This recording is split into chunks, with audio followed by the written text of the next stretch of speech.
What's up, party people? This is Jude Mosper here from Facebook, Jude's Junk, Facebook comic book shop and YouTube channel. And as a broker, I watch a lot of auctions daily, about 30. And today I just discovered a brand new one out of the blue. Never seen it before. And it has big ones as well. So there are auction shops coming out of the woodwork. But this video is to tell you something to be aware of, and or a way to tell if an auction is going to have more eyes or less eyes. And even if it has the eyes, it may not have the money. So auction houses don't really, maybe they know when another auction house is going to do their auction. My guess is a lot of them don't even coordinate. If professional sports teams in a city can't coordinate, my guess is a lot of these auction houses don't coordinate. So I'm not going to put a timestamp on this video, but tomorrow there's 3 big auctions, and there was a big auction that just ended today. So money's not unlimited. You know, there's a lot of people that got some really big books today, and they probably spent their budget. And then tomorrow there's 2 big auctions coming out, plus day 2 of the first auction. So there's actually 4 auctions tomorrow.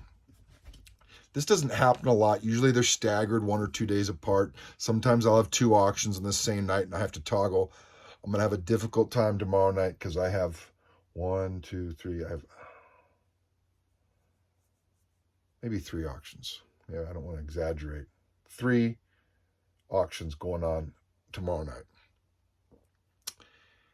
And as a broker, I'm aware of this. And if you don't have the time to look at all the auctions, you use someone like me, and we can we get an idea of, hey, this is going to be a good time to buy on this auction. Because of these 3 auctions, 2 are going to end before the 3rd one. So people spend their money. You know, a lot of ASMs go for higher prices because that's at the beginning of the alphabetical order. And by the time you get down to, X-Men, Spawn, toward the end of the alphabet, a lot of times people have used up their budget.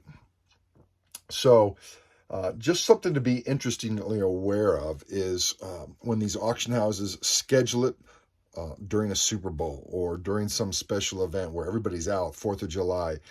Usually they know not to do that, but every now and then people make mistakes and there's something big happening that day.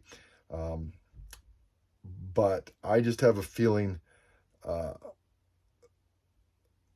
there's going to be some good deals coming up, and you may not be aware of that. Again, another reason to use a broker like me. We look at the auctions. We look at the auctions daily.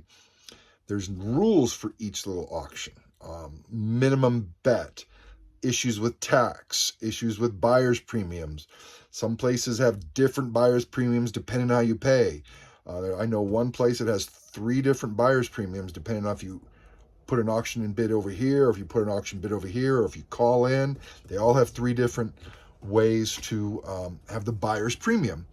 And if you're not aware of that and you jump into one of these auction houses not aware, most likely you're going to make the mistakes that I made and overbid, overpay, just not knowing, oh yeah, they're going to charge tax. Are you going to take the time to call up all 30 of these auction houses and do you charge tax in my state? They don't always say online. What is your shipping process? Some of them use third-party shippers, and there is no way to determine what the shipping price is unless you've used them before and you get an understanding. Some of them insure, some of them don't insure. That's a big deal when you're dealing with a $10,000 book. They don't insure unless you pay the extra insurance. And then, oh, by the way, that's going to be $300 to insure that book. You may not be aware of that when you go into a bid. So very interesting. 3 big auctions. It is the end of August. Don't know really if it's a special time to be spending money, but just had one of the auctions, big days. And I'm ignoring Heritage. I'm ignoring Hakes. Those are some of the big ones because they charge tax and everything. Hakes, Heritage, there's a couple others. I don't go to those because they just charge tax. So I haven't even looked at a lot of the other ones to see if there's like 5 or 6. Heritage is probably going on tomorrow night, so I know there's at least 4. I haven't checked out Hakes or LPA, but a lot of those aren't really good prices anyways. So it's just interesting that Sometimes I can tell a client, and if you came to me and said, hey, I want to get an AF-15, I want to get 2.0 blue, purple label, whatever. I just saw this auction last night, an AF-15 2.0 purple sold for $12,000, and an AF-15 4.0 purple sold for $13,000. So a double grade purple sold for only $1,000 more. What's going on there? I don't really know, but just gives you an idea that a lot can happen in these auctions where prices are all over the place. It's not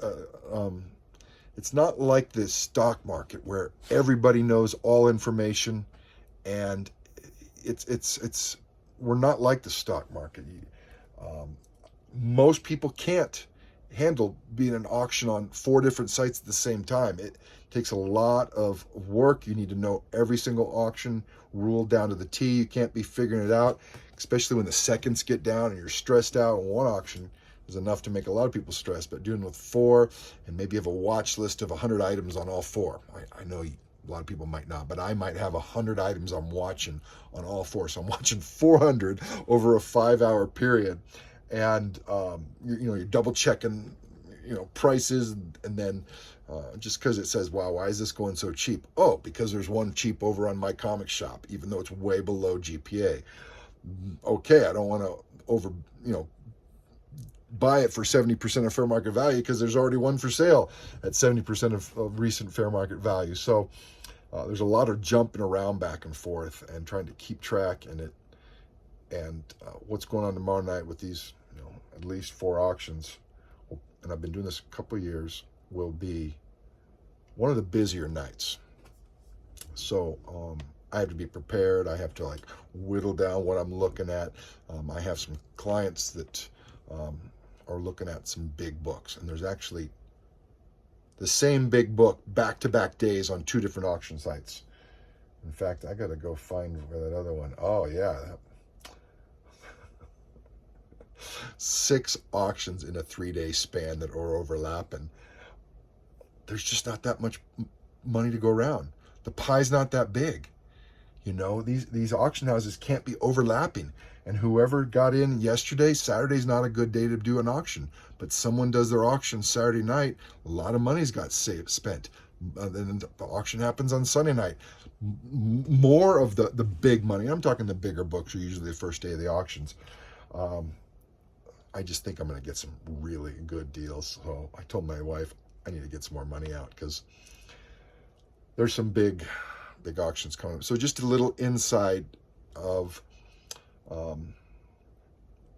when it's a good idea, things to look for with auctions. Some nights might be better than others. If you only have 1 auction on a Sunday night, there are going to be a lot of eyes on it. If you have 4 auctions on a Friday or Saturday night, those are supposed to be the worst 2 days to have auctions, right? Friday and Saturday, I believe, because people want to go out, So anyways, guys, to give you an inside information on the difficulty of being a broker like I am and helping people get a deal on auctions.